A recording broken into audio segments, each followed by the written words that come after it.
জীৱনৰ তৃষ্ণা। ৰচনা অজয় ৰাভা।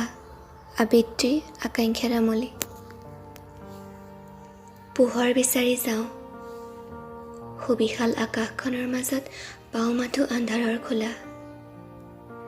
সেই খোলাতে মই বিচাৰি চাব খোজো জগতৰ মায়াবী পুৱা। পমিতিয়ে গান গায়, সুৰে সুৰে বিচাৰি পায় মুকলি আকাশৰ মুগ্ধ হিয়া। সপোনতো যে বিচাৰো, আৰু যে দি থাকতো আজীৱন মাথো পোহৰৰ ৰেখা। মায়াময় জগততো যেন পোহৰৰ সুৰুঙাটো কোহে কোহে লুকাই আছে অন্ধকাৰ ছায়া। সাঁচতীয়া আশাবোৰ লৈ ভাগৰি পৰিছো মই। আজি যে হেৰাই গৈছে জীৱনৰে সেই আঁতুৰ তৃষ্ণা। ধন্যবাদ।